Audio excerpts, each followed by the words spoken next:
Surrounded and Grounded is our creativity in lockdown. And it's just seeing all that happening, all the stuff that people have been doing. And what have people been doing? Well, you'll come online, you'll see some baking, lots of sewing, you'll see people doing crochet and knitting, you'll see some painting and drawing. We've had, as you would expect, a great variety of stuff, but it's finding that old cross stitch that they hadn't done for about 20 years and thinking, now I've got the opportunity to finish that. I'm interested in the title, Surrounded and Grounded.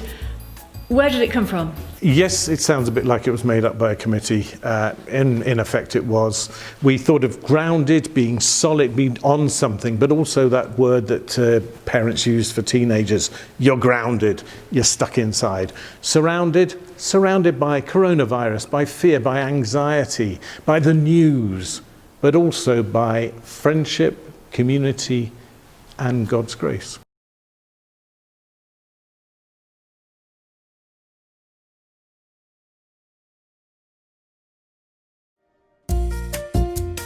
Steve, thanks for coming in and bringing your art. I have not seen this yet, so I'm really curious to see what you've not even seen the photograph? No, so let's have a look. Wow. Tell us the title. Well, it's got several titles. It's, I think one of them is The Last Supper. Okay. Because it's the last time I went out with my wife and friends to eat on March the 12th. So but it's the real title's the Revolution de Cuba, which is in Market Street in Nottingham. It's the bar. Just a minute.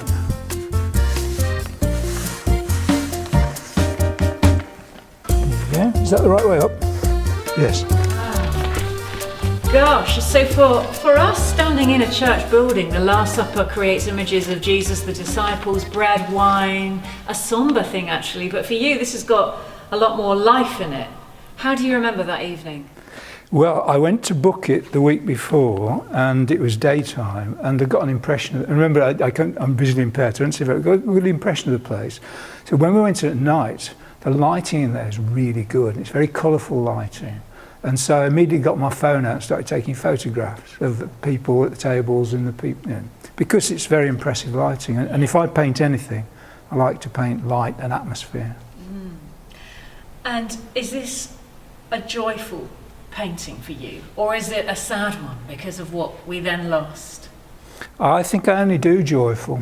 Yeah. I don't. I mean, obviously the lockdown's not a good thing, but I've got a lot of positives out of it. So it's not sad. No.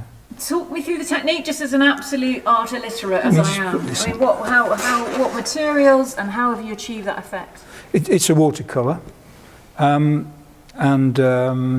you start out with a very broad wash of the bright colours that you want to come out, because with watercolour it's the whiteness of the paper that does all the illumination. So that would have started as a really interesting, very wet piece of paper with a lot of bright yellow, bits of blue, and I think there's probably some green in there. But the things that I knew were going to be the highlights in the painting, the things you start with, and then you let it dry. Yeah. And then you put the midtones in, and that's the point you start to paint round shapes. You don't always paint a figure as a figure, you might sometimes paint the shape around it first.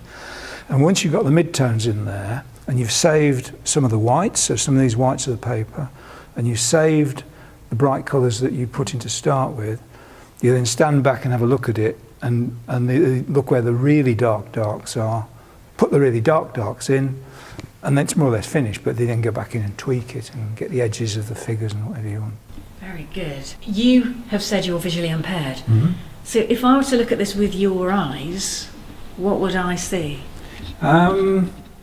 Well, as I look at that now, if I look straight at where the figures are, that is just a dark patch and there's no detail in it at all. Because I've got some peripheral vision, I'm aware of these light colours here, but I've got the middle bit of what I look at is not there. It's not black, less black because it is dark. So how do you paint?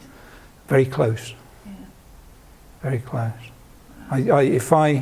I usually lift my specs up and I've got a little bit of retina on the edge of this eye that still works a little bit, and so that's mainly what I use. Yeah. Well, it's tremendous. Thanks for including it in our exhibition, and let's hope a lot of people will be drawn to it and take a look in this online exhibition. Thank you, Steve. David, people are on Zoom now, they're watching this, and I guess what they want from you is, why on earth should they click on the link that takes them to this exhibition? What is Surrounded and Grounded? Why should we look? Well, because you're going to see the story of some people's lockdown. They've gone into cupboards, they've gone into drawers and found stuff and created stuff. They've got into baking in a big way that they hadn't expected to. They've painted, they've picked up paintbrushes and things that perhaps hadn't done for years. And they've got into it, and it's just been a release. So this is the story of lockdown for many people, and how they've found a bit of creative expression. Indeed, and well, just come online and see. We've got paintings and drawings. We have got some cooking. Gardens have been incredibly important for people. We have some things that the children have done. They've just been very just using found things. We haven't been able to go to the shops and get a huge supply of stuff. So it's just using those things that are around the house. Tell me, there's some pasta collages. There's some collage. Edible collages, I'm all for those. Oh, those. Yeah. No pasta collages. But I think there's one image a face made up with fruit and vegetables. Fabulous. You've got to see that one. And there's even a toilet. There's a toilet indeed. Yes, somebody has just, again, found things around the house, photographs and things from magazines, pasted them on the walls of the loo. Great stuff. Now, this is a St Nick's exhibition, online for anyone to look at, of course, but what has art and creativity got to do with God?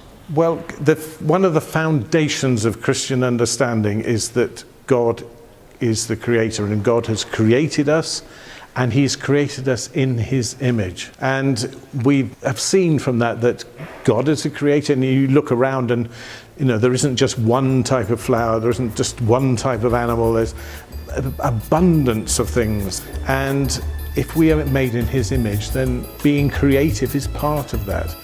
And you'll see that in the great breadth of creativity that there is, even just in our small exhibition.